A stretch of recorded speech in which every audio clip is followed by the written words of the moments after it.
story behind the 2017 major motion picture, The Zookeeper's Wife, is the focus of an upcoming documentary. Of Animals and Men tells the story of the selfless efforts of devout Catholics Jan and Antonina Żabiński.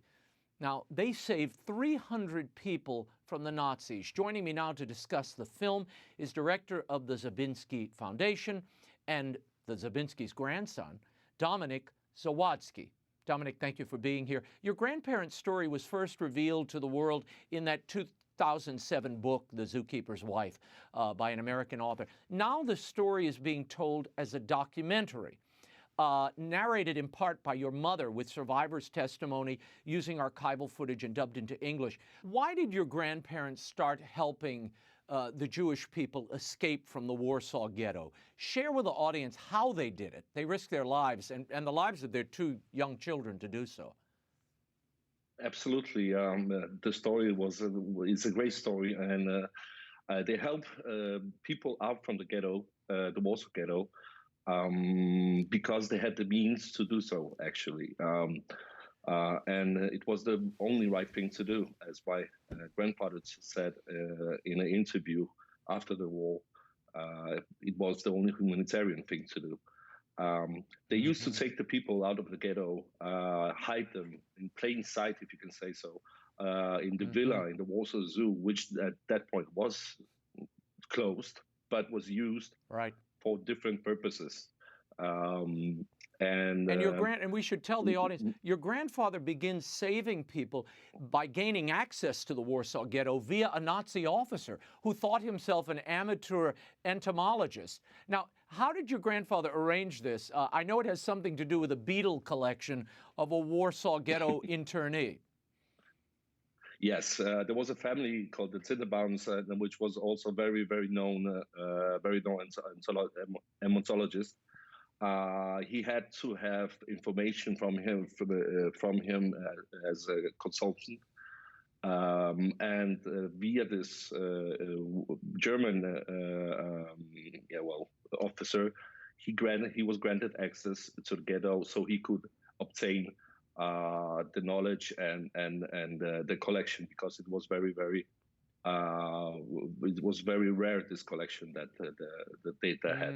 So under this cover, they used to, my grandfather used to get into the ghetto, and while he was in the ghetto, found different ways to get people out from the ghetto and into the Warsaw Zoo. Unbelievable. Would he transport them himself in his truck? Well, by horse, it wasn't really as it was in The Zookeeper's Wife. It wasn't a truck. It was a horse carriage, which were used.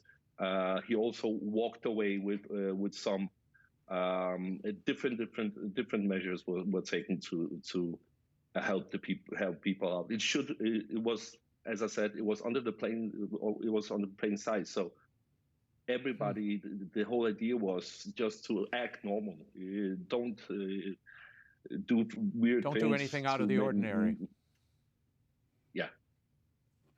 I want to give the audience a taste of this documentary and what it was like to be at your grandparents' zoo as someone who was hiding.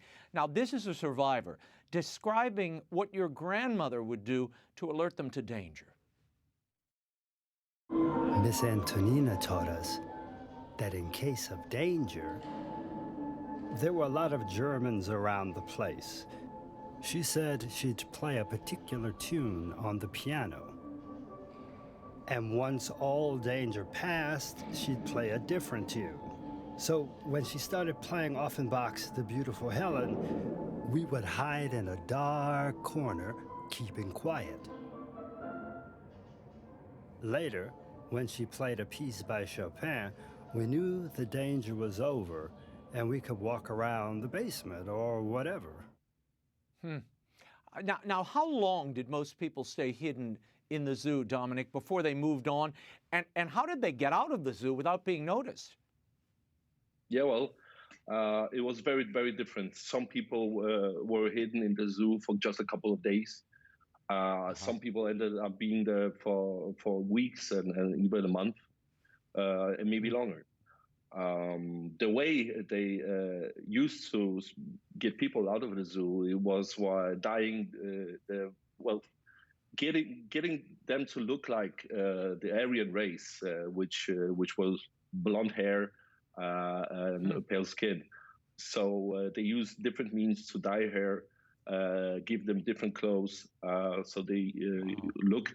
So they didn't look like Jews, actually. Yeah.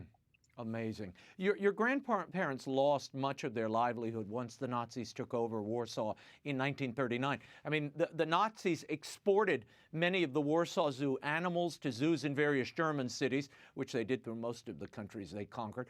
For those species that they didn't want, they organized hunting parties to kill them for sport. Eventually, the zoo became a weapons storage depot and a place where German soldiers would walk the gardens. This had to be a dangerous time for your grandparents and those who were hiding at the zoo. Why did they incur this danger, and did their Catholic faith play a role in any of that? Well, especially the Catholic role played a huge part in my grandmother's life, also during the World War II. She had a very, very special Catholic medallion. I'm sorry, I can't remember what it was of, but she used to always have it on her. Every time she got up from bed, she had the medallion. Every time she went out of the house, she had the medallion, and she really believed that it will keep her safe and keep people and keep everybody safe around her. So yes, this had some effect on her.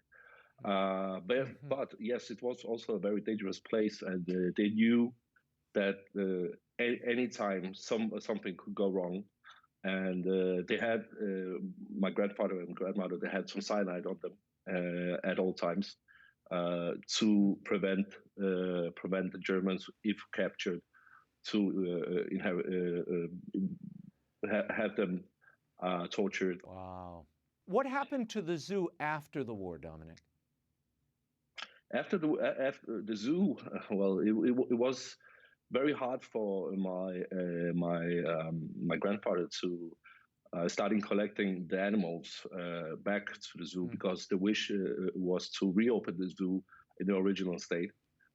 So yeah, this is what happened, and the zoo is still in Warsaw. The villa is still in Warsaw. It has survived the World War. And the zoo is up and running fully at this day. I love it. Your mother, Teresa, was the last surviving member of the family to have been born in your grandparents' home at the zoo there, at that villa. She narrates the new documentary, and I know she passed away in January. Yes. For you, this film has to be an important personal memento to have her voice and spirit be a part of it. A big memento, indeed. Well, also when I saw the picture, it was also the first time I heard my grandparents' voices. Not only my mother's voices, but the narration is also by my grandmother, and there are some clips of my grandfather in different radio interviews and radio shows, because he also had a radio show about animals. Yeah. And so yes, it was an extreme experience, and for me, very, very, very close. Of course, seeing my mother not being born, but just about as a small child, 1-year-old child, was also amazing, and see how she lived when she was really young. Very, very touching and very, very amazing, especially as you also mentioned, my mother passed away a few months ago. So. Very, very great thing to have the memory there. What do you hope people will take from the film? What's the lesson here for us today and for young people today? I would say I would absolutely say not to hate, not to judge, and of any kind. Be kind to people. Help people if you can. Don't look at faith or different orientations help each other.